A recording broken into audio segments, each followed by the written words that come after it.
হাইংচরের চারপাশে নদী, আর সেই নদীর গর্ব ইলিশ মাছ। একসময় ভোরে, দুপুরে কিংবা সন্ধ্যায়, যে সময়ই বাজারে যাওয়া যেত, হাইমচরে মানুষ সস্তায় ইলিশ কিনে আনতে পারত। অতিথি এলে ঘরে ইলিশ ভাজা বা ঝোল রান্না ছিল অভ্যাসের মতো। কিন্তু আজ সেই দিন নেই। প্রতিদিন ভোরে তেলির মোড়, চরভৈরাবী আর হাইমচর বাজারে ঢাকা থেকে সারি সারি প্রাইভেট কার, মাইক্রোবাস এসে দাঁড়ায়। শহরের ধনী ব্যবসায়ী আর পাইকাররা মন মন ইলিশ কিনে নিয়ে যায়। বাজারে দাঁড়িয়ে দেখা যায় হাইমচরের সাধারণ মানুষ শুধু তাকিয়ে থাকে।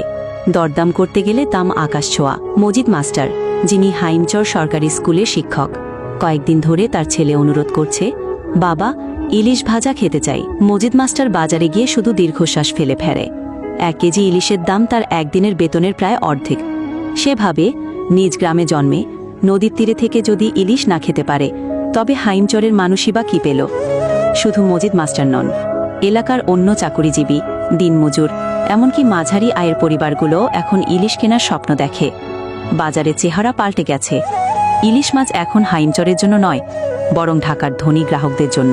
একদিন সন্ধ্যায় বাজারে দাঁড়িয়ে মজিদ মাস্টার দেখল সারি সারি গাড়ি, চারদিকে কোলাহল, প্যাকেট ভর্তি ইলিশ গাড়িতে তোলা হচ্ছে। পাশের এক বৃদ্ধ বলল, দেখো বাবা, নদী আমাদের, মাছও আমাদের, কিন্তু ভোজন অন্যের। আমরা শুধু তাকিয়ে থাকি। সেদিন বাসায় ফিরে মজিদ মাস্টার শুধু ডাল আর আলুর ভর্তা দিয়ে ভাত খেলেন, কিন্তু বুকের ভেতর কেমন একটা হাহাকার জমে রইল। হাইমচরের মানুষ কি আর কোনোদিন নিজের নদীর ইলিশ খেতে পারবে, নাকি ইলিশ শুধু তাদের চোখের সামনে দিয়ে ঢাকা শহরে চলে যাবে চিরকাল?